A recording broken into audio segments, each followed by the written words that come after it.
What's up, y'all? It's Desiree. I'm back with another video. Today I'm going to be doing a panel, and it's going to cover corporate leadership, and it's going to be the men's edition. So I'm just excited about this. So I want you to tune in, and I hope you enjoy.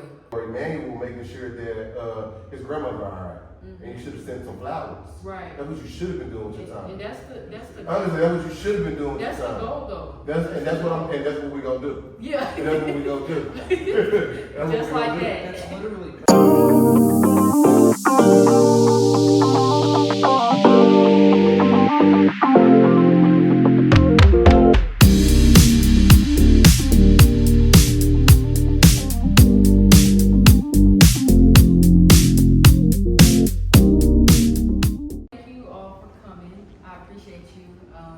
I reached out and asked each of you to come for different reasons. We have different relationships. It's my first time meeting you. Yeah, thank you for coming. Thank you all for coming. And the first thing I wanted everybody to do was to basically pronounce say your name and also like your occupation, and just give us a little brief synopsis about yourself. I'd be happy to start. My name is Rex Smith. I am a human resource director. So I've been in healthcare for over 21 years, ranging from adolescent psych, adult psych, geriatrics. Also have dabbled in being a CEO for an inpatient geriatric hospital as well. But healthcare has been my main forte. You going this way? Yeah, we just go. All right. My name is Ifani Isaac Okazor. Background is both in military and corporate America. Like Rex here, it's Rex, right? Correct. Yeah, healthcare as well. So in biotechnology, what that means essentially is just medical devices and the whole nine yards. So I've sold on marketing, people leadership, the whole nine yards. I'm a leader in the military as well, captain of the U.S. Army. So leadership is a passion of mine, something I enjoy doing, and excited to be here. Okay, thank you. And what was the question once again? Just tell people who you are, Okay. and also just what you do. All Just a right. little bit of brief synopsis about yourself. Okay, well, my name is Emmanuel Markel, and I'm from Dallas for the most part. I am a CPA by trade. I work as a financial controller for a private equity group that deals in large format retail, primarily shopping malls. I also run a startup called LOAF. It's an acronym for Look Out for Everybody. And basically, it's a creative hub that's going to bring artists together and hopefully put them in a position to be able to monetize what it is that they're creating. And so one of my jobs is optimizing business, and what I want to do is help artists optimize themselves so that they can actually take their creation and have infrastructure behind it. And so that's one of my passions. I do a lot of work. I'm the vice president of the Unity Black Alumni Network, and I'm pretty involved with my alumni. And I just came here because my boy Wes hit me up, and I'm here. Thank That's you. it. Did you say UNT? Yeah, UT. Year. I graduated 2013. Okay. I was at UNT. Okay. All right. What year for you? 2015. Okay. Okay. Cross paths. Yeah, for sure. Yeah, I'm William Wesley Craig. Right now I'm a client success manager, which is just a fancy term of account manager. I work over at Paycom right now. My background really is in the legal field. I've been a coordinator and assistant clerk for a county and district court, as well as a paralegal for family law. The transition seemed a little strange at first, but it just kind of took off for me. On a day-to-day basis, I'm really just ensuring, the functions of other people's businesses are, continuing, and there's no halt. Ultimately, we want to make sure people are getting paid. That's like the foundation of my work, but so there's a lot more to it. Making sure that their acquisitions of other companies or even new employment keeps going, as well as making sure that they're maintaining internal business, whether that's performance reviews or even compensation. I'm Wesley Peters. I'm here as the co-host to just help everything go smoothly. Cousin, frat brother, fellow artist, Wesley as well. So we all in this. Perfect. So I'm Desiree Duckworth. Currently my occupation, I've been working at Paycom with Wesley as I call it account manager, client success manager, whatever you want to call it. Also, I am the author of my book, There Are No Parameters Here. And I wrote this book on servant leadership, which is why we're here.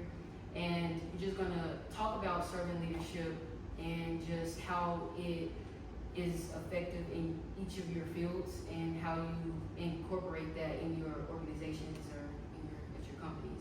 So that's why I just wanted to bring everybody together, because I think people need to be able to understand the importance of servant leadership and how it's important in corporate America or even in life in general. But that's why I brought everybody here, and yeah. So, but I did want to just let everybody know basically the structure of it. I know I sent you guys all a text and just let you know kind of like how the structure is going to go, but I'm just going to ask a group question, two group questions, and then I'm going to ask each of you your separate questions that are tailored to you and my relationship and my interpretation of all the descriptions that you've given me. So I worked really hard on them. So and I made sure that I read and did my research. So yeah. So and also too, I want it to be a free conversation. I want it to be as honest and raw as possible. That's the person that I am. I'm not gonna get on the camera and act fake. Right. So I do want it to be an open conversation. Of course. All right, perfect. So I'm gonna first ask a group question for everybody. So just come in as you please. The first question that I have is: you can have control or you can have growth, but you cannot have both. Do you agree with this statement? Why or why not? Control or growth. Interesting. But you cannot have both. Do you agree or disagree? I think I disagree with that just because you can have controlled growth. If you are leading a team and you have certain members that are maybe taking off and doing far better than everybody else, as a leader, you should be identifying who the detractors are and helping them grow personally in the team and even outside of the organization. Because if you have it so lopsided like that or skewed, that can really throw off the whole team dynamic. So making sure it's controlled growth where everybody is being brought up at the same pace, doing the same things in their own way, curated to that person, I think that's going to have the greatest overall impact. I like it. Anybody else?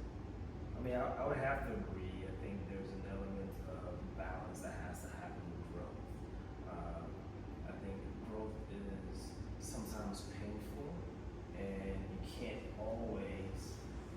It's like human beings, right? When babies growing up, you can't really always tell exactly what they're going to be, right? But you put those parameters around, right? So control growth. I agree with that. I think it's just as leaders in the organizations, clear communications of expectations is one way to ensure that you have that controlled growth, and also allow for flexibility, right? Because growth is also not very rigid. You know, there's room for a little bit of flexibility with growth, because you can't say, oh, he's just going to be 6 foot tall. Oh man, he's going to be 6 foot tall. You can't tell that, right? But you feed the kid right, you know, you give the right information. They may grow to be 6'4", right? So I think with that controlled growth, proper expectations and clear communication, you can have both growth and control at the same time. So if I think about your question, and when I heard it, I thought we were either having to pick between control and growth, and you can't have both. Did we have the option to choose between the two? Which one would you prefer? I was just saying that. Do you think those two things can exist at the same time or not? Oh no. Okay, cool. Absolutely. Because my initial thought process was, if I had to pick the two, I probably would lean more towards control before growth. Because oftentimes, even with entities, they can grow too fast, and if they don't understand how to be prepared for that growth, then things can spiral out and businesses tend to tank. I'm a firm believer that you can't manage what you can't measure. And so if I have the right controls in place to understand different systems and put in different processes and have a good strategic plan in front of me, then I think with the right control, with the right vision in place, with everybody with having the proper buy-in to what the company's overall objectives will be over a sustainable period of time will inevitably lead you down a path where there's going to be growth. So I think controlling growth does work hand in hand. Okay, I want to piggyback off of that. Okay, so I work for a company, Peloton. Are you Yes, familiar? absolutely. Okay, so I work with them in their beginning stages, and then when COVID hit, it just skyrocketed. Like, it was insane. And so my question is because it did tank and it did lead into a ton of layoffs, me included, but is how do you control that whenever it's something that's so unexpected? You know, so what would be your advice on how a company could control that if it's something that's so unexpected? You know, because nobody expected for COVID to happen. Oh, absolutely. I think what happened is, again, if leadership in a team sets out on a 1 year, 5 year, 10-year plan, and I'm pretty sure they did, right? But then if you knee-jerkly respond to the market and you just jump in there and the bubble burst, was what happens with them versus sticking to your plan, right? So I'm pretty sure when they had a forecasted plan, they didn't see on that blimp that in 2019, 2020, that there's gonna be an uptick because everybody would be at home working. So if you would have stayed with your model, right, and whatever that model was for that time frame that they were really still entering into the market, but also having a portion of the market, right? Because you have market share. You can build your brand and maintain your brand around what you have inevitably put in front of you for your company to achieve over the long haul. But they took advantage of the market, right? And everything that happened made a quick dollar over a slow dollar. And so if they would have taken their time and maybe stuck with their process over a period of time, they still could have the same control, but maybe not tank this quick because they tried to grow too fast. That would be my own thoughts. Isaac, what's your thought? Cause you.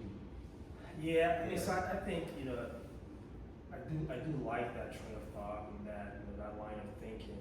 I think sometimes organizations have to respond, right? You know, it's opportunity. There's something called a window of opportunity that every business has. You know, every industry has a window of opportunity.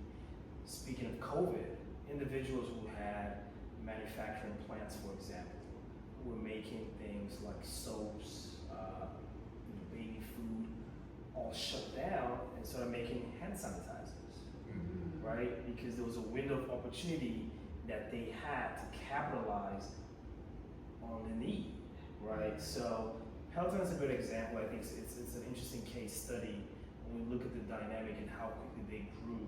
I think, you know, if you ask those leaders why they grew so fast, I mean, they have key stakeholders, right? You know, that they answer to. So as much as you want to stick to your plan, right? You know, your key stakeholders are mostly driving those decisions, right? So as you know, CEOs and the board of directors are saying, hey, we have a great opportunity to scale at 500% versus 45 projected percent, then guess what? The key stakeholders, you know, they're going to take that route. But I think all in all, outside of all the noise, you know, to your question, how do you manage that?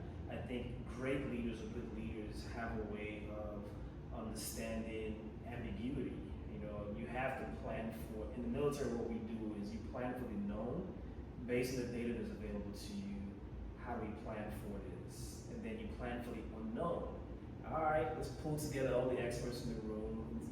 What could potentially happen? It's called wargaming, right? What could potentially go wrong? And you plan for that. And you take it a step further. There's the unknown, the one that you can't even imagine, right? What happens then? And I think really good organizations that have, you know, withstood the test of time have done a great job of wargaming and really understanding things are great, growing so fast. What happens if the bubble bursts? And so, for me, I think sometimes, on this, to your point, what do I think? I agree with him that you may be able to stay with your projected plan, but sometimes your key stakeholders are saying, hey, Absolutely right. this is what we want. Right. You don't, as a leader, you don't have a choice because you answer to them, and then you have to take your organization through that journey, and sometimes people get impacted with poor planning. Yeah, and this made me think of you. You know how you were saying that your company is a startup company, right? So for you, do you and your company, your key stakeholders, do you have those conversations about planning for the unknown or the known, or how do y'all? I would say that in the startup, the planning phases typically happen in the beginning. And so you don't know what you don't know a lot of times. And I don't think anybody does. Honestly, I don't think any of us know anything. Like we're just doing stuff. And so, being real with y'all, Yeah. just doing stuff. And so, you start to execute and you start to get in it and you're just kind of trying to triage and trying to figure things out as you go. Like, you're just working. And I think that my job is it's in the name, is to control, is to create control, is to create something that creates security and balance. And so, I would say that I work with people that are continuing to throw stuff in different directions. Everybody's throwing things, and then I'm the one that interprets it. I take all the stuff and I say, okay, what's really going on here? This is how we can communicate it, and this is how it needs to be processed out. And so, like, those are one of my gifts. So that's really just where I enter in and communicate and vocalize or whatever. It's being able to take the chaos and make it understandable so that everyone else in the organization knows what's actually going on or what it is that we need to do to improve the organization. And so I think that growth is important. You got different personalities, you got different teammates, you got different people. I can compare it to a football team. You got receivers, you got linemen, you got all these other things. You got coaches. At the end of the day, you cannot win with the chaotic team. You cannot win with everybody trying to do everybody's job. You have to win with structure. You have to win with people understanding this is where we're going, this is where we're headed. Adversity's coming, but we're going to the Super Bowl. We're wanting to win the championship. So I take that same mindset and I apply it to a startup. I apply it to my own business where it's just like we're trying to build something here. And at the exact same time, to get there, you gotta be able to, know your role, trust your teammates, and continue to follow forward in whatever the priority is. You know what I'm saying? And so, like, I can't think of any other way but to say that I think that growth is essential. But you gotta have controls, and you gotta have both, because championship teams aren't made with chaos. They're made with systems. They're made with control. They're made with people knowing their routes, and they're with bodies knowing who they need to block, and they're with everybody knowing the plays. And if they don't know the play call, then you're out of control, and you're not going to win, even if you're growing business over there. Because I don't know if that answers the question, but that's my response. Yeah. So you have control and you have growth. How do you take both of those and systematically put into place different systems depending on your team, your personnel? What does that look like? I think it's one of those moments where moving the goalposts is okay. Bringing in the idea of the 1 year, 5 and your 10-year plan, and even tying it together with the interpretation of chaos and relaying it in a way that provides a clear path forward. Things always evolve. It's not going to stay the same. It's not static. So because of the evolution that occurs, we need to be able to constantly anticipate and reframe that chaos in a way that makes it clear. So that 1 year plan, that one year benchmark, it could be your next 5. And then that original 5 is now going to be your original 10. So you just have to keep it moving in a way that's, I guess, succinct with the original ideas. But because things are changing so rapidly, you have to,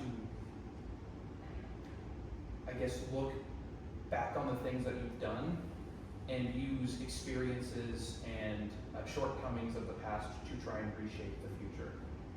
Which I really liked your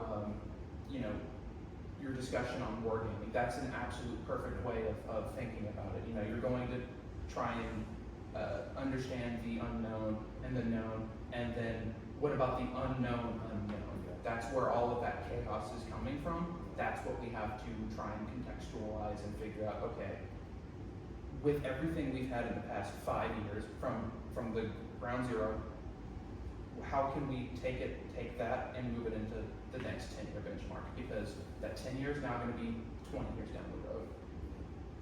I think to answer your question too, I think that was a great response. I think that initially, and this would probably include some of what you're saying with like the war game and so forth. The personnel, right? I need to know that when I build my team or the team that I'm a part of, it's a team that I know that I can go to war with, or that's going to be able to adapt to change or things evolving, or when there's opportunities. I'm hoping that I have people that's going to be able to contribute to what's going on currently, and also ensure that we are assessing risks, assessing our opportunities too for growth. And so hopefully by investing in the right human capital, everybody that's in the room, in the situation room with us, that we need to make decisions to control it or manage the growth of an organization, I have the right personnel in place. Because if I don't have the right personnel in place, similar to what you were sharing about the sports analogy, I might need to get rid of some players. Do I have the right team? Because you could have linebackers and wide receivers and running backs, but do you have the right person at running back? Do you have the right person at wide receiver? Do you have the right person that's quarterbacking, like an operator, right, such as yourself, or your GMs, who's helping to construct it? So even the things that's getting executed day to day and on the frontline level, we all want to make sure that at each level, the investment into the personnel helps us to adapt to the evolution of change. And so I would say it also begins with ensuring that we have the right personnel signed up and in position, so everybody's sitting on the right seat on the bus. So no matter how much that bus might have some bumps along the way, as long as we're still getting to our target destination, will be important. Okay, I like that, because you are all talking about the team, right? So this leads us into the next question, which is delegation. Okay, so my question is, what are things to consider when delegating roles for specific like projects or different like a personnel issue or whatever? Like how do you delegate all of the things that are needed to run your organization? Like I can jump go in. ahead. I did. That was great. Yeah. That was a good one. That's a really good one. Just the topic of delegation. And that's probably the most important thing, right? You know, like you rightfully mentioned, human capital. I like to say, as a leader in both military setting and corporate setting, we are in the people business, right? Because you're managing people that manage tasks, right? So, as someone in the people business, delegation is everything. Because if you don't know how to properly delegate, because I failed at stuff like that before, right? And sometimes I still do, right? Because you're not really focused on the right things, and you're focused on outcomes, and you're not really focused on the human capital and the delegation piece. And so there's something that in the Army we call BLUF, bottom line of fun, right? So when it comes to delegation, I think that's where I'd like to start, is what is our overall bottom line for that project or that specific goal, and then you do backwards planning, right? So you put the right KPIs in place and you say, all right, if we're gonna move from point A to point B, who do we need, right? If we need a running game today, right? So, you know, who is the guy that can like on tackles, right? You know, and so for me, that's how I kind of delegate. I look at the end result, which is the bottom line, and then bring that up front and then backwards plan and make sure that we have the right human capital and just set some really good KPIs and some stopping points so you can look back to your point. You said 5-year plan. You can look back. All right, it's been 3 months. Have we achieved the goal? Why or why not? Did we have the right person in place? I think so. Checkpoints are really important because sometimes you can delegate all you want. If you don't have the right people, it's not going to matter, right? How well you delegate it. So delegation is just a small piece of true intent. Because delegation is, let's remove the workload from one person, right? That's the intent, is to Right. get, work like ants, to build an ant hill. But sometimes you don't have the right ants. It's not gonna matter how well you delegate. So I think as leaders, we should look at delegation a little bit differently. It's not just about assigning tasks to people. It's making sure you have the right people, the right structures in place, the right game plan, and then you delegate. Yeah, I would add to the Yeah. fact that I think delegation has a lot to do with training.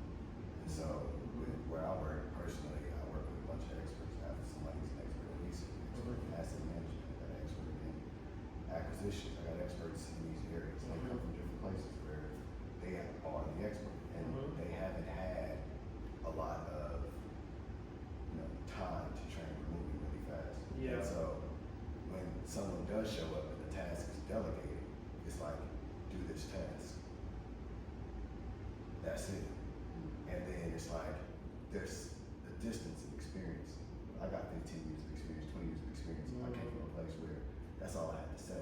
You come in here, 22, 23 years old, and I'm like, do this. You forget that you have to transfer the knowledge that you had over your 12, 15 years of experience to this individual that doesn't know anything.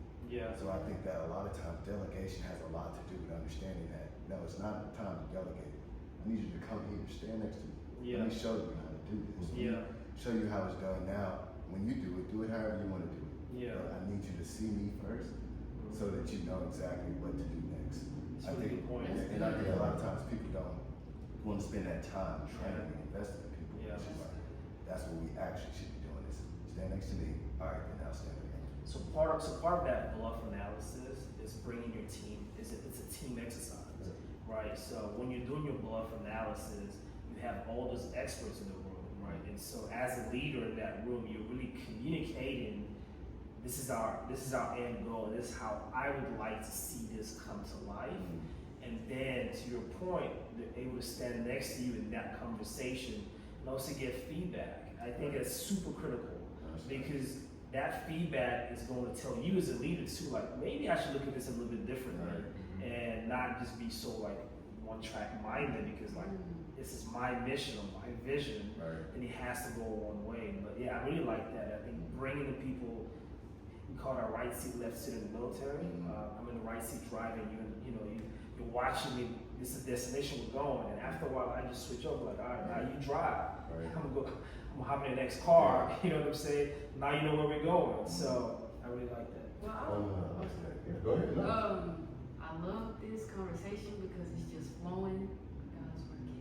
God's working. So I think this leads me into my individual questions with Rex. Okay, so the question was, first of all, I know me and you have had a lot of conversations.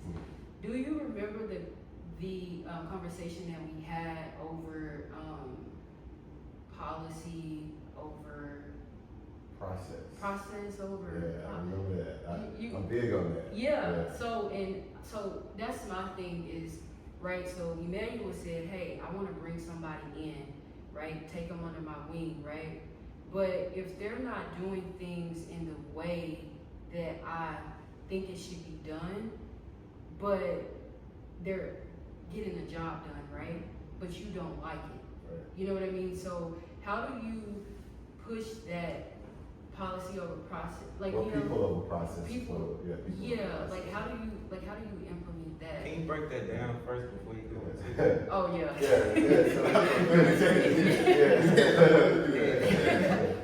So I work in HR, but I've been in different various leadership roles, and so I typically use like the common mantra of I manage process, not people, right? Because what happens is when people tend to, especially leaders, right, or managers, because there is a difference between leaders and managers.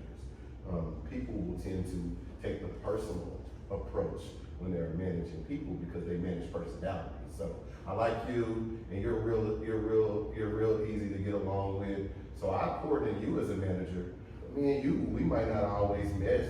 So as a manager, because I'm managing personality, so I like this personality, but for some reason you don't come in and speak to me So I might not give you the same consistent approach. So managers have certain styles that I disagree with, and so it will muddy the waters when people manage personalities, not process. Also, it kind of flows into favoritism, bias, discrimination in the workplace because people are managing personality or people are managing people versus process. For me, I like to say I manage process because no matter what you look like, no matter what you look like, no matter if you're old, younger, I'm managing the process, right? So as a leader, to your point about come here, let me pour into you, because I'm so process driven, I don't care who you are when you walk in the room. I want you to come here, I'm gonna pour in you and I'm consistent. So when I'm managing process, I remove the bias, I remove the favoritism, I remove the discrimination, because it isn't like, I don't really like how Wes hair looks. He looks different than me, and so it's just something about him I don't like. And then I'm always looking at every flaw that Wes has versus is Wes doing a good job though? So Wes comes in and does a good job and he follows process, but he's always butting heads with his manager because of that manager is managing people or personalities, not the process. And so that's where I feel like there's this great divide. So if managers stay with the script of really sticking with the process, then it removes all of that, right? And so to your point, if I'm managing process, I don't care really if you are following the process. If I'm teaching you the process, right, and you might do it a little different, then I'm open-minded, right? So I know that for 10 years I can create a widget and make this widget the way that it's always been made, but up and coming newcomer into the industry might show me a different way. And if you show me a different way, then I embrace change, right? Because you may help me to simplify my processes. Because I don't want it to take 10 steps, we can take 5. And if we can come to a conclusion that the end goal helps me to create widgets in 5 steps now instead of 10, that becomes my new process. So now I teach on the new process, so I embrace it. So I think that as a leader, you have to be open to the feedback of the individuals in the room. You have to trust the experts that you hire to do a job, to execute. And if you hire the right experts and if people follow the process, I can go have drinks with you today but hold you accountable tomorrow, right? Because the process is we get to work on time, we punch in, kind of this militant, we're here to accomplish a task, right? And so if everybody knows what the process is, I eliminate the workplace bias by sticking with it. But I think that you, as a manager, you have to be open to the change. You have to be open. I don't operate off a hierarchy. It is a flat organization approach. Everybody can walk in and give ideas. You know, we want to go with the best idea. We want to use the best possible workflows that help the company overall be successful. So I always stick with the process of anything that I do. And to your point, I'm trying to teach, right? My goal is to teach and learn so that we know how to operate and execute a playbook accordingly, because the end goal is to win a championship. The end goal is to have profit year over year. And so if I'm contributing that, we have to be process driven. So I'm more process driven when it comes to managing a team.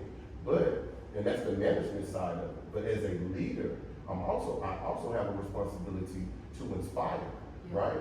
So when I see one of my team members not being able to follow the process, to your point, if they don't do it, because everybody doesn't really capture it or learn the same, right? That's when I, as a leader, need to take off my management badge, and then I put on my leadership coat, and then I come and have conversations with you. I sit and have lunch with you. I try to let's remove the environment of where there may be so much tension or so much distraction, where now I need to build a rapport. What is it in my learning style that doesn't work for you, right? Whereas I can be verbal, and somebody may be an audio or hands-on learner. So I need to adjust my leadership or training style that meets my team or my players to be adaptive to each player, because even though I hire experts, you may learn through audio, you can hear it one time and process and go out there. You may be visual and you may be hands-on. So when I work with you, I might have to walk through each steps and we're gonna touch it. With you, I might do a training video, so that way you can always go back to that training video, and with you, I just speak it. So I have to adapt to my team, because every player brings a different attribute, even if they play the same position. Hopefully that answers your question. You know what? I just love this because this makes me feel like I'm doing something good. Because every point that you hit in your conversation, I wrote about that in my book. No lie. You sure But- you didn't read the book earlier? I think, yeah, he probably. I think it's put in like 3.5 seconds, but that's another. Yeah, I love that because I did want to, because I went and found it in here. I was like, okay, what did I write about that? Yeah. So, exposing your biases individually. Do you believe that you should literally sit down with yourself and expose your biases that you do have with, like, for instance, being outside of your management positions, your leadership positions? It's important to, you think that, or do you agree or disagree? I want somebody else to answer the question because I have in a minute, but I will say this, to that point, I'm gonna jump out. I think that as a manager, I think you do need to assess. I would tell a manager, you're gonna write somebody up, right? Or you're gonna address someone with something. If you were to do a corrective action, right? You're gonna give somebody a write-up. Put your name in there, right? From how you write to, like, put your name on the corrective action form, put everything that you wanna say, replace that person's name that you wanna talk about, and put your name on it, right? Because would you accept how the tone of the message, would you accept someone coming into you and giving you a write-up the very first time? Like, how does it sound to you before you present it to someone else? Because when I'm in HR, I always look at it as if I'm that team member that's about to get terminated when a manager wants to terminate someone. I try to put myself in that team member's role to think about everything, how the perception is going to be for that team member. And I challenge managers to do the same. So I yield that. I would say, I think as leaders, going back to an earlier point that you raised, I think really good leaders hire people and give them autonomy. Mm-hmm. Right? So as a leader, I'm not going to tell you how to do your job, right? Because that's why I hired you. I'm going to give you clear, descriptive directions on what the outcome should be. How you achieve that goal is why I hired you, right? Now, my job is to manage the process to make sure that the job is getting done. So the earlier question around like feelings and emotions, I don't know any good leader who leads from an emotional place. I would say that. Yeah. So to be process driven and to give your people trust them, give them autonomy, and be that coach, mentor, leader, and guide them through. And everyone's gonna make mistakes. Just hey man, look, let's do this differently next time. Boom, that's it. I forgot what the second question was. Do you look at your personal biases? Yeah, absolutely. I think, everyone has biases. I think as leaders, for me personally, I've just moved away from emotional type leadership. I think that's what drives look at our country today, the geopolitical state of our country itself is so divided because we've become a very emotional country. Like, no one really looks at logic anymore. Everyone's just emotional. And so I think that's where our biases really thrive. Biases thrive in emotion. They don't thrive in logic. Because if you approach conversations and your actions from a very logical standpoint, there's really no room for biases because the wall is white. It's not how you feel. Yeah. I feel kind of gray today. The wall is just white. That's logical. It's just fact. So as leaders, as a leader, I've never really oh man, I don't really like that person. Nah, it's just, okay, what are we here to do? What's the mission? And what's the logical way to approach this mission? There's no room for, oh man, you should have been late, I just know, CP time, I just know. I was just like, okay, hey, there's no room for lateness. I don't care who you are. Everybody, to be early is to be on time. We all know that. And to be on time is late. Always be early or whatever. So yes, a long-winded answer for it. Biases don't really exist in my style of leadership because I approach leadership from a very logical standpoint. And I think biases thrive in emotion. And it's not, I have a very high emotional IQ or EQ, but I don't lead from that place. That's what I'm saying. Wes, how old are you again? 24. Is Paycom the first, job? What did you work before? I was a paralegal for a family lawyer. Oh, paralegal. Okay, so but have you been in a like a leadership position? Just no. So I wanted to ask you a question from the perspective of a subordinate. You know, for all of the points that you've heard them say. Leadership be based solely on logic. I would say there's a give and take, but I do feel like good process is rooted in logic. So combining both of y'all's points,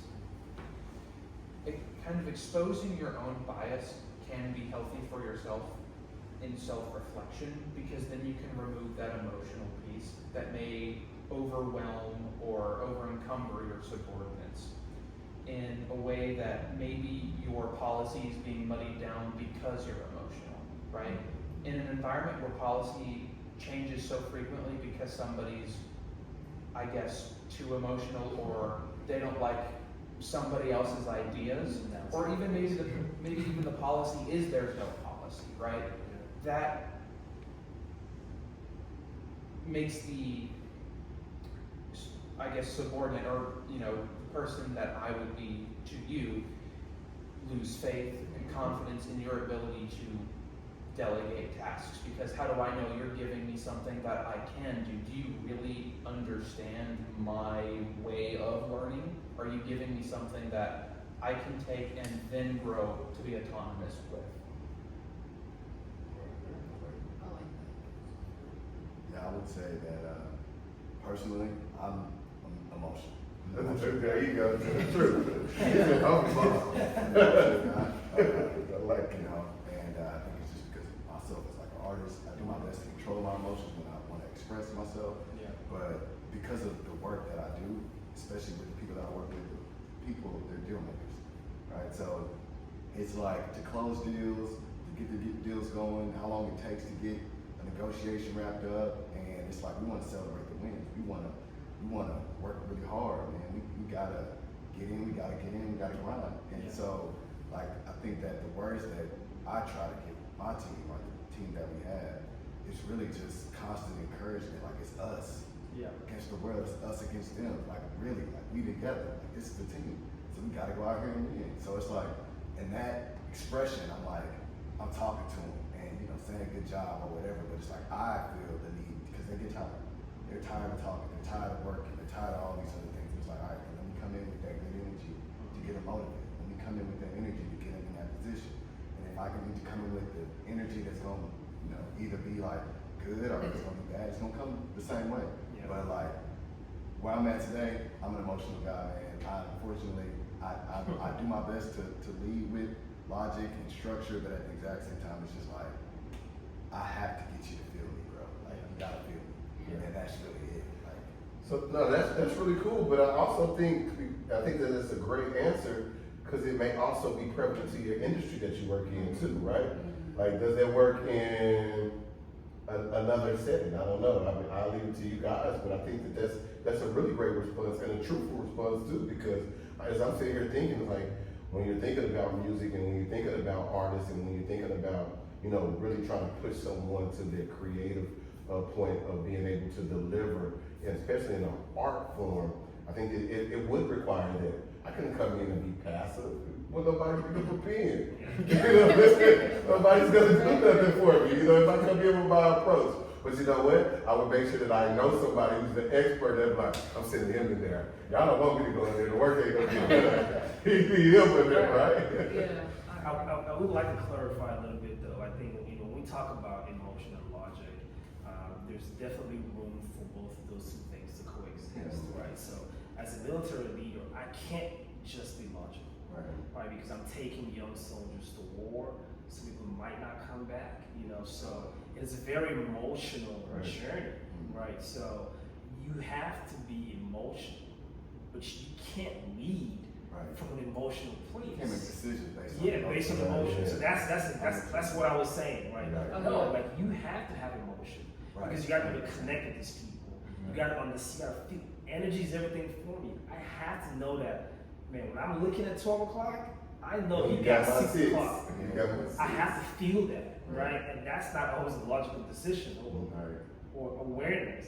It is both grounded in emotional and logic. And so, yeah, just a point of clarification. No, I'm with we're you. not robots here, right? No, You know, no. I'm like you. I'm super emotional. Right. Well, because I'm so emotional, I have to rely on logic Right. so much more.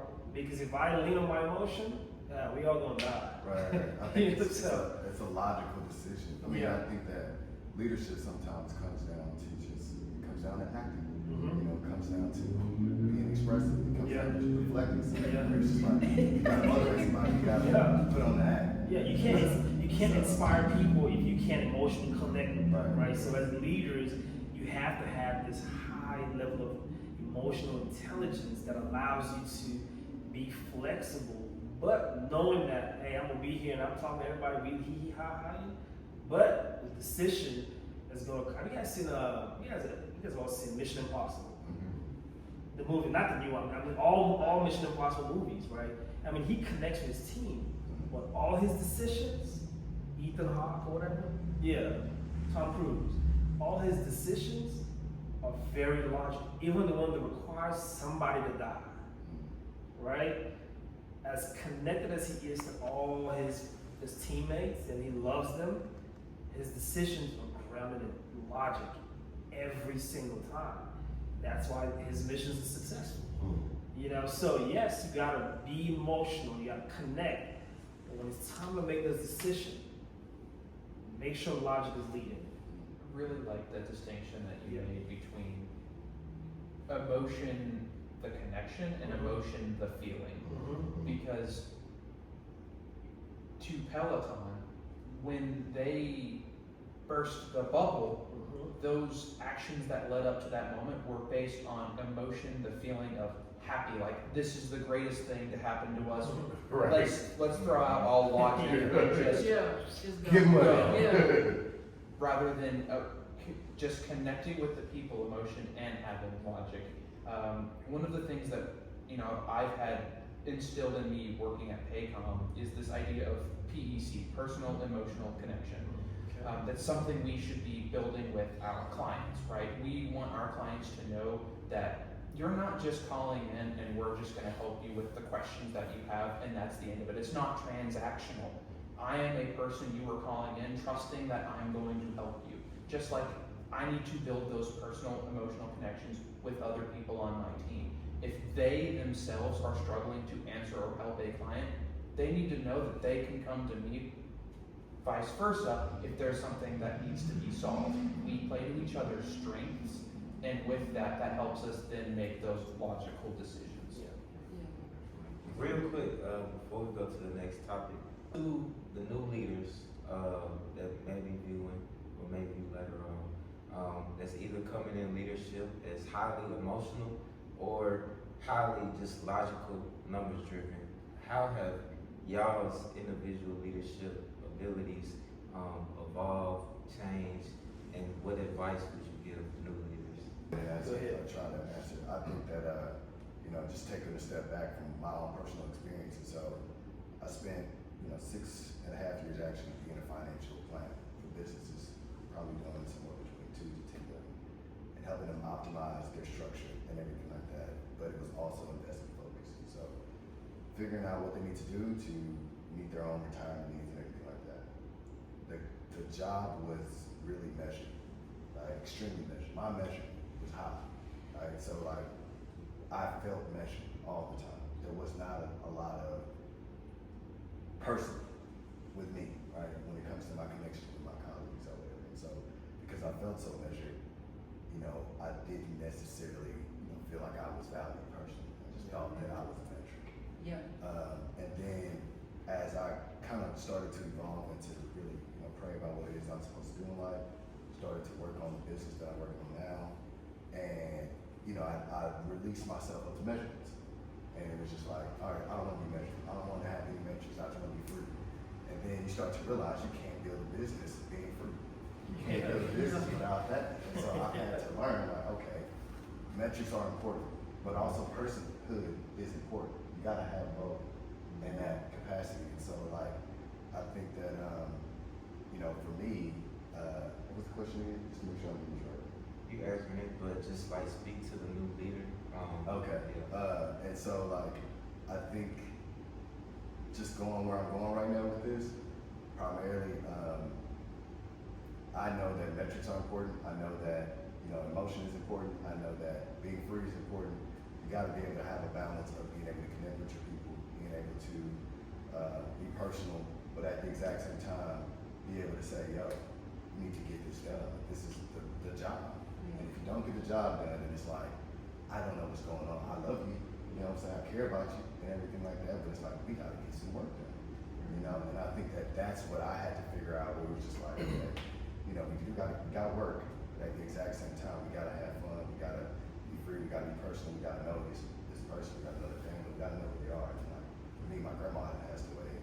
I had clients calling me, asking me for a bunch of stuff, and I was like, bro, you don't even care about my granny. No, I feel that too. Yeah. I'm like, no, you don't even care about my granny right now. And should they, right? Yeah, you say what? And should they care about you, right? I mean, at the end of the day, low key, they should care about me. Yeah. You know what I'm saying? Enough to know, like, yo, like, this is not a transactional Yeah. relationship. I thought we was friends, but it's like you calling me on Christmas Eve, asking about whether or not your 401k is gonna be deposited. That's a I'm hard sorry. reality to face. Yeah, but that's not it for me. Yeah. And so that experience was enough for me to say, I can't be in this situation for the rest of my life. And everybody can't live in that. Right. Some people can. 100%. And everybody can't. And it's good on you for recognizing that and walking away. And the only thing I would add to that as well is new leaders, when you walk into a situation or position, opportunity, don't go in there trying to lead. Right? Yeah, I was thinking that. Go in there trying to understand. I think, because especially if you got tenured people, you said earlier, 22 years, 23 years, bringing them really in and ask a ton of questions. Know your people. What makes that person tick? What's their learning style? What's happened? We do something in the military called command surveys, whereas a new commander comes in, take a bunch of surveys, and just kind of understand what's the command climate. Like what is that environment looking like before you got there? Who's your individuals that are subject matter experts, right? That you may need to rely on because they do the job every day. You don't. You're just there to give guidance, right? So I've always said as a leader, I don't have the answers. My job is to pull the answers out of my people. That's it. So as new leaders, was to your point, don't go in there, being overly emotional. I just arrived, I got all the answers, I got all the logic. Nah, go in there and follow. I think the best leaders are being followers at some point. And so, I like your flat. There's no hierarchy. We call it flat. So it's like a flat organization. Yeah, flat organizational structure. I like that. Everybody still knows you're in charge, but there's some level of trust that's built when you go in and you just say, hey guys, I don't have any answers. This is who I am. I think your book talks about this. Get to meet me, get to know me, get to know your people. Let's all get this organizational buy-in. Here's our objective. Can we buy into this? Trust me to lead you. Then let's go. Then you start, inserting, analyzing, like, all right, here's some of the gaps that I noticed based on what you guys told me. Right. Do you guys agree with these gaps, right? There's a book that I think everyone here should read. I think it's called The 7 Dysfunctions of a Team. Is it 5? 5 or 7 Dysfunctions of a Team. And it just breaks it down. Is it trust? Like it's great. And read her book as well, obviously. but yeah, it breaks it down, right? It talks about all these things. But going in there really just learning your team, not asserting your leadership is the best way to go from your leaders. Don't come in there guns blazing. You might shoot yourself. Yeah. I definitely agree with that. No, that's what I was just making facts. And I can say, as a person who was young in leadership, very ambitious, but I did go in kind of cocky in a sense because I was like, I worked my way here, I deserve You don't to be respect here. me. Yeah, type of thing. But I did learn very quickly by my failures, so that's what pushed me into changing my leadership style and also reaching out to my leaders to ask for help. you know, because I really didn't know what I was doing. And I was just, because like Emmanuel, I am an emotional person. So I used to just like we cool, like we kick, hey, you know, how's this, how's your kids, this and this. But also I did not know how to create the balance, to know when it was a time for you to, okay, yes, your kid did have this, however, the job still has to be done. Right. And so that was one of the biggest things I had to learn, is to control my emotions and be more logical, because I would go in, like all of my subordinates, they loved me, but because I didn't set some boundaries with people, it became overwhelming for me emotionally as well, because I had one of my leaders tell me, hey, I know you're a great person, you love people, but you need to be able to, you have to hold them accountable, or they'll basically take advantage of you being so personable with them. So I think that was a learning point for me, and to speak to younger leaders is to be coachable. And like you said, ask a lot of questions, but don't ask questions trying to basically prove a point. Yeah, it's not a gotcha moment. Yeah. It's more like, really, like, look, I'm here. I always tell my people, I'm here for you. You know, in a sense, I work for you, right? Because without the people, there's no leader. Yeah, and to your point, a couple of things that I probably would say is be willing to fail, because we're not perfect people, right? So know that you're going to fail. To your point, don't come in and try to be a change agent off the bat. I think I'm here in a consulting role, right? So I usually say do things in 90-day spurts. So in the first 90 days, just observe and learn the lay of the land. Get to know your people. And in the next 90 days, from necessarily 6 months in, start understanding even more about your processes. And then by 9 months into it, maybe start slowly rolling out some of your processes. Then that last 90 days, see if your systems are really working. But I think that it's important that you get to know your people and set realistic expectations. So when people know, hey, we're not going to change immediately, but change will come over time. But I have like a system in place where I just want to get to know everybody. And when you get to know people, your personnel tends to have buy-in, because to your point, I can come in with a high ego and no one trusts me. No one wants to listen to me. They're not receptive to it. But if I make sure that I'm scheduling time and having lunch with you, maybe something different than what most leaders do, or I'm getting to know your personal life. Now, do I need to go to Granny's funeral? Maybe not. But because I know he has a really great relationship with his grandmother, she probably spent a lot of time raising him, I might not need to call him. I might need to see if I can call someone else, because I should care, right? Because that shows my leadership component to my style, right? Or even if you, I'm sorry, okay, even if you call during that time, right? It's, set some buffers in there. Like, hey man, how are you really doing? Like, like how are you feeling? Like, do you need anything from me or the organization? Then you can ask for something. You know what I'm saying? Like, I think if they had done that, you would feel a little bit different. It's really, it wasn't the company. It was the client. Yeah. But same thing. Right? I didn't feel like I could. And I could have, honestly. Now that I am where I am now, I know I could have done something different. I just didn't know how to do it at that time. Yeah. It was just, And my final two things would be, to something I said earlier, is you can't manage what you can't measure.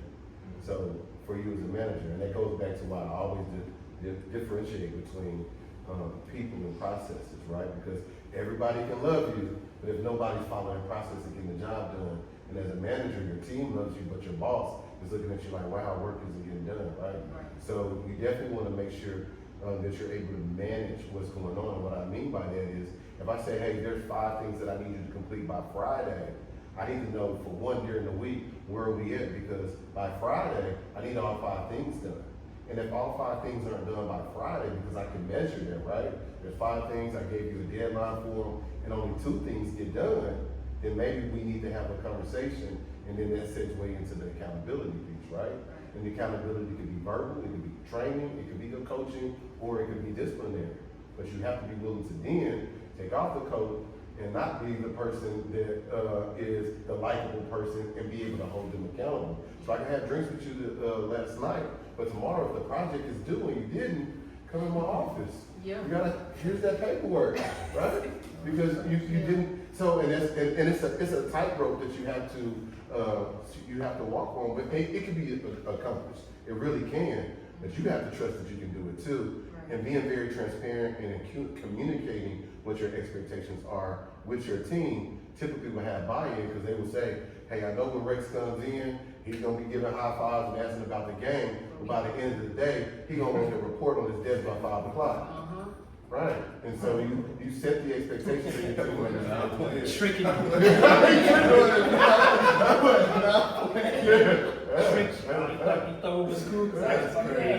That's great. Coming up, we're going to talk about high performance, dealing with people, having hitting our targets, as well as seeing people as people.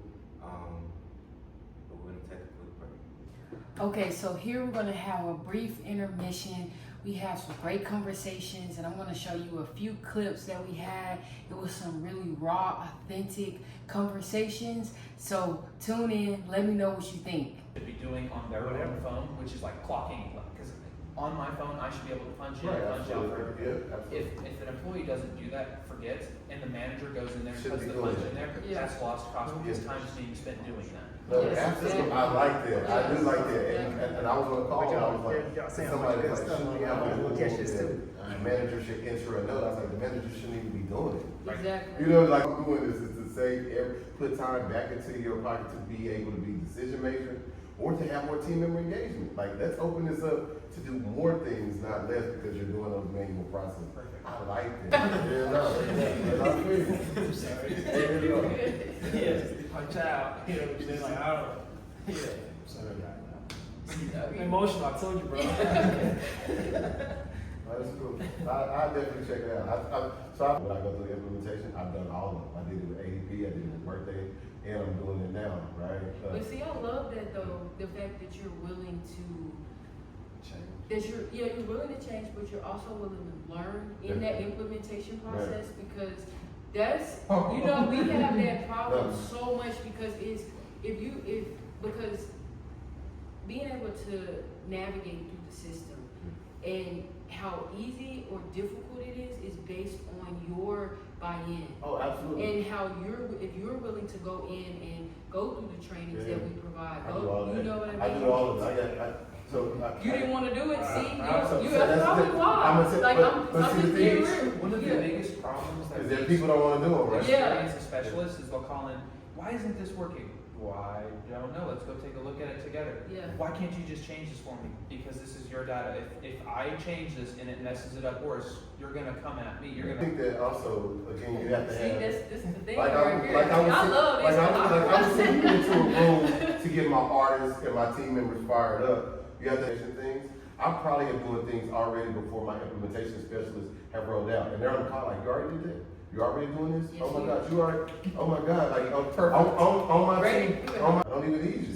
I need somebody like that So, in my but, company. so, Yeah, what- and that's the and the thing. thing, and the thing See? is, but once I learned it, so once I learned it, it was easy for me as an operator to go and tell my financial people, we don't need this. Yeah. And I can tell you why, I already do all of this. Yeah. I know it. I Pay me to learned do it. this. Yeah, now you do. But so the value added is, but you can pay me to do this, right? Exactly. So I want my salary to increase or add FTEs and I can train the team and we can do this. Yeah. So initially, the thing is I can build my team. Here, you say that because it helps us to know that yes, we are right, that they need to hire different people. Right. Because, like he said, he's the CEO of the company, he does not have time to He do don't have that. time. But It they don't make need, no so sense. he needs an HR person Right. who is going to actually learn the Right. trainings and all those different things so that we can be able to have a smooth Right. partnership so that I can help assist you. We haven't even rolled it out yet. We would love you at Paycom. Absolutely. I'm telling you Hey, right so I'll now. tell you, hey, so Absolutely.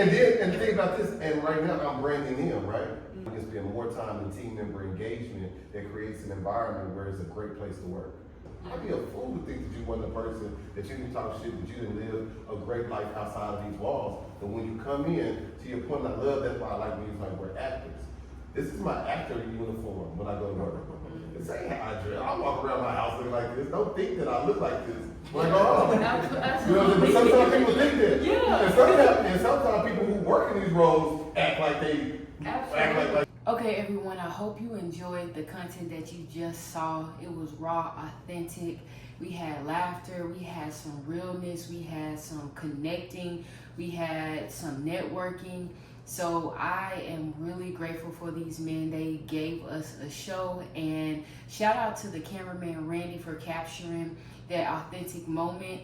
And yeah, we're going to get back on track to the servant leader conversation with some guided questions that we had for the panelists, and we're going to wrap things up here. We're gonna ask one more question, just to wrap everything back up. As someone who has driven high performance outcomes through mentorship and cross-functional collaboration, kind of what y'all been talking about today, how do you balance hitting ambitious targets with servant leadership principle of putting your team's growth and well-being first? So what I was gonna say is it starts with your emotional intelligence and being aware of what's happening around you and knowing, what a person might be experiencing and making that connection. And so I think that when you connect it to your people, you can know when something's off when you have a conversation. And so right now, just for me, I'm working on EP and we're gonna release it in August. And so I'm working with all the people on my team, with my producer, we chat, we do everything in group chat.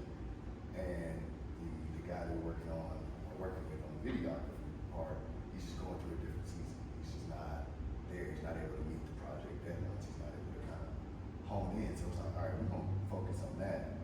This man needs more attention. This man needs something else. This man needs me to be there for him. That's just a person. I know he can do the work. He's a high functioning person. He knows how to record videos, he knows how to edit and all that stuff. But I'm not going to try to be on his head on anything just because at the end of the day, a lot of the work we do is because people just want to be a part of the journey. And it's mission focused, and he's doing it for free. And so it's just like, I'm gonna love on him. Whenever he's ready to move, then he'll come back and see where the team is going and see how we're continuing our momentum. And if he doesn't want to join us, at least I still have a friend. So I still got a guy that I can talk to. He's still somebody that I know. You know what I'm saying? I don't want to be like, oh, you don't want to be a part of this. Forget you. It's like, nah, man. I see what you're going through. I hear what you're saying. I know this is not the right time.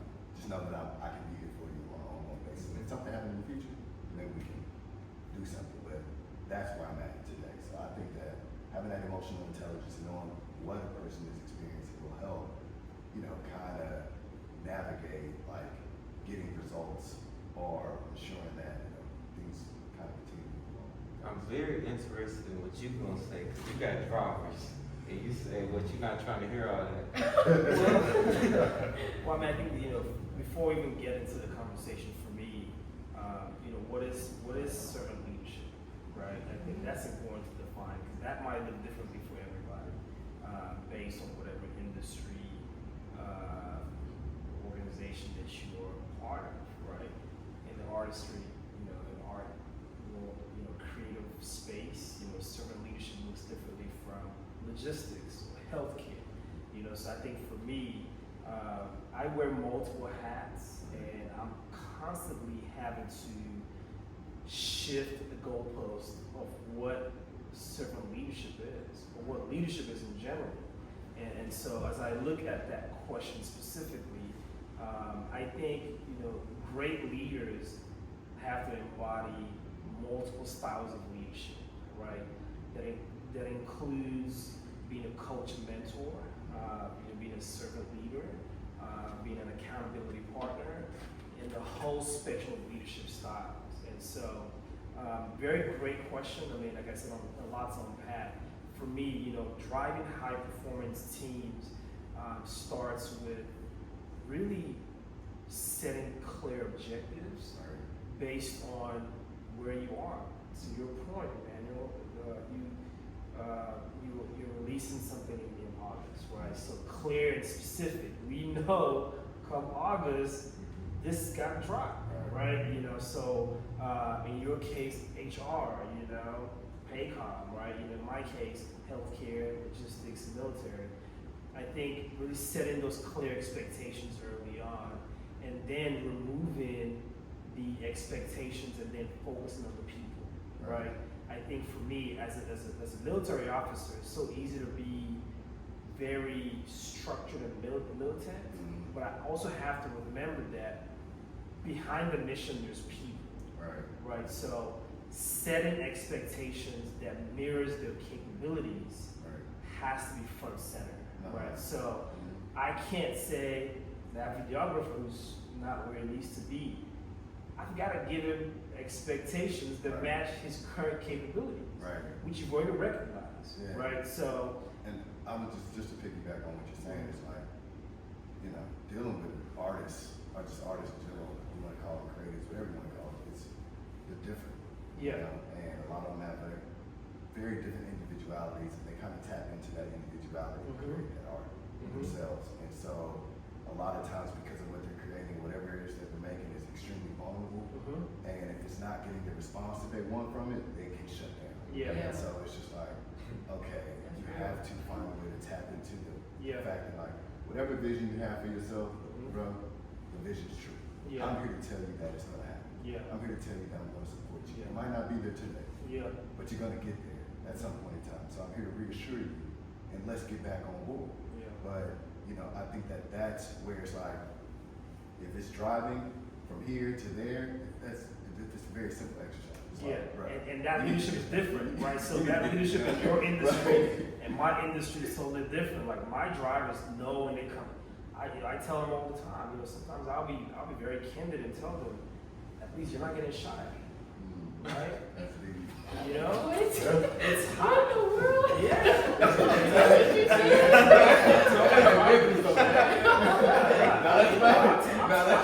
I'll tell my driver. It's really easy. Because sometimes like, oh, it's so hot today. I'm like, at least you're not. Nobody's shooting at you. You're not getting blown up. I think you'll be okay. Hey, I said the same thing, like, at least you ain't pouring asphalt. Imagine that, you know what I'm saying? Laying tarp on the roof. You know what I'm saying? So, at the end of the day, you have to find a way to manage your people, set expectations, right? And also make sure like your capabilities match that expectations. I know my drivers. I'm not gonna ask my drivers to build me a computer. It's not gonna happen because I know their capabilities. And so managing high functional teams to, you know, high performance requires really just understanding the capabilities of your team. And once you know their capabilities, it takes a really good leader to then say, all right, I know that we can hit this based on our current capabilities, and then you just build your plan according to that. So I've taken the same approach. In the military, I know who my sharpshooters are, right? So we have metrics to tell us that. I got a guy who knocks down 40 out of 40. Guess what? If I need a point man, he's in front, because he's gonna knock 40 out of 40 every time. If I got somebody who hit 23, I'm gonna put them in the middle. All right, it's gonna be a minute before we need you. But if we need you, be ready. Be ready. You know what I'm saying? So, yeah, you just gotta know your people, man. You know the capabilities, and then as a leader, build your plan to that. Train them to the right standards. Communicate your expectations, and just put some key performance initiatives in place and some checkpoints to make sure that your people can live up to that expectation. So how do you, to your point, me and Randy, it's kind of how we met too. Your campaign. That's right. So that specific race was the mayor's race. He raised quite a bit of money to do the things that we needed to do, whether it's putting signs out, hiring consultants to come in, TV time. But then, to your point about expectations, these other races, right? The judge race hit me up. I want y'all to do the same thing that y'all did. It's like you raised $5,000. So how do y'all sit people down and give them those raw expectations? And for you artists or whatever it is, how do you sit and tell them like, hey, look, I see this is what you want to do, but this is the reality of it? I think for me it's an easy conversation, right? Well, you an asshole. I'm not an ass. I mean, I'm logical. I'm a realist. I think you remind me, my father was in the military for 24 years. Yeah. And so that's one of the things, my personal traits is that, okay, I understand discipline very well. Yeah. And when you have that sort of discipline regimen, Yeah. you kind of see the world in a certain way. You see the difference. Yeah. And so people are just living this utopian reality. What is like, the world is not a bed of roses, right? So I'm gonna bring you down here and show you your $5,000, right? And then make the comparisons. Where do you really want to be? And I'm really good at really drawing out the pathway. So if I say, hey, you want us to do the same thing, you want us to replicate this result, well, here are the parameters around how we were able to get that result. We raised ABC amount. You've raised $5,000. He had 300 volunteers. You got 12, right? So when I start breaking, I'm a numbers guy. So I'm a management by objectives. I'll just break it. I'm not an asshole, I just break it down and say, look, here's the reality, man. Like, I would love to get you the same results, but you ain't got no money. You don't have nobody, right? So let's bring your expectations to what it needs to be. We may be able to get you 2 votes based on what you got right now. You know what I'm saying? So, and we just go from there. Just going off of what you're saying, that's good perspective. Yeah. That's my opinion. I think that I'm terrible at giving reality, but I think that I'm good with confronting it enough to say, okay, you talk about you want to raise more money, but this is the dream that person has for themselves. I'm not going to kill them. I'm going to say, how do we fix this? How do we figure this out? How do we actually? And that's the second part of my leadership style. Is I would break you down first, then I'm going to build you up. I think that's that military. I mean, it's like basic training. You go through boot camp, they beat you up, right? And then they say, well, all right, we got you here. Now let's give you the confidence that you need for life, right? You know what I'm saying? So it's like, I like that. I mean, I agree with you 100%. This is your dream. Let's stop dreaming for a second. Right? Let's wake up real quick. You know what I'm saying? Let's see what, and then we go back to dreaming. But wait, let's have some realistic expectations before we close our eyes again and start dreaming, so you can have a better dream. You know what I'm saying? Know what you actually have. Know what you actually have. You know what I'm saying? That's just my style, and I think it's honest, it's real, and it helps people grow. Because if you don't know what the reality is, you cannot grow. And that's what's wrong with a lot of people. It's like, we just thought, it's all gravy. Nah, it's grits, you know what I'm saying? It ain't gravy. So do you allow time for, because I know I have helped Wesley in the campaigning, and even in leadership as well. Do you allow some time for the grumble, for people to complain? Even if, like, for instance, me, I'm going, okay, dang, I do this. But me, I'm going to get it done. You know what I mean? But do you allow those spaces for your... There's always room for expression. Let's call it expression, because I don't really like the word complaining. Right? Like expression. Express yourself. I'm going to let you breathe. And I'm like, so what are we going to do about it? Are we going to sit here and just continue to complain? Or, let our emotions get the best of us?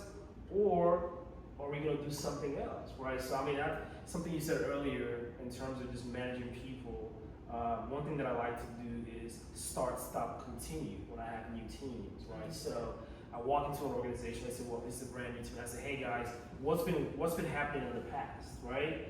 Tell me about what you guys have done really, really well, right? Well, what would you like to see started? What should we stop, right? And what should we continue? That allows the team to just really just put it all in, put it on the table. And then we'll all decide together, right? All right, everybody said we should start doing this. Everybody agree? Yay or nay? Yay, cool, we're gonna write it down. What should we stop? Well, I don't like when we do this. Everybody agree? Cool. So now everybody's on the same page. So we have spaces where people can really complain and be expressive, but we gotta move past that, right? I always challenge my people to say, hey man, look, be the change that you want to see, right? You know what I'm saying? If you come to me with a problem, you better have a solution. Absolutely, I love that. Oh, I don't want to hear it because complain, but What's the solution? I really, Go ahead. I really like that, just because if you coming into a situation resistant to any change, wanting to just be in your echo chamber, nothing is going to get better. Things are going to get worse over time. You're not allowing things to heal or improve. So by allowing people to have that expression, you know, sometimes there's probably going to be a lot of noise and mess, things that just don't make sense. Maybe the person's just blowing off steam. But there's always something in that that is good, something that can be applied to the situation. So the start, stop, and continue, listening to that expression, those people's ideas, whether it's like, the way we're doing it right now just doesn't make sense. There's a better way to do it. Well, tell me how we can do it better. A lot of leaders will go and hear that and they'll go, no, this is the way we're going to do it. That's not, no. That's bad. That's staying in an echo chamber, being resistant to change. Absolutely.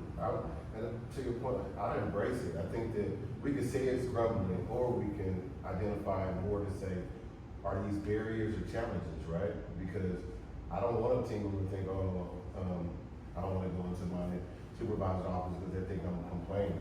For me as a leader, my leadership style is bring all of those concerns, right? Because it's important for me to know what your barriers are, what your challenges are. Because it may also be a training opportunity or a teachable moment or a flawed process, right?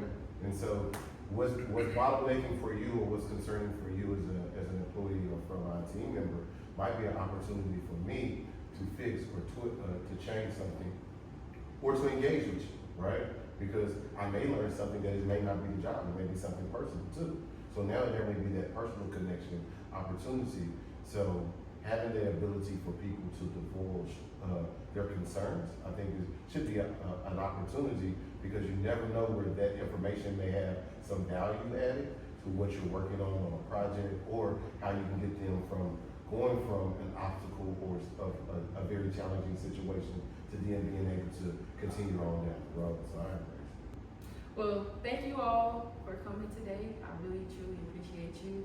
And we were able to talk about a lot of different things that have been written, and there are no parameters here. My book, written by me and published by Revolt Renaissance Publishing Company, family-owned business.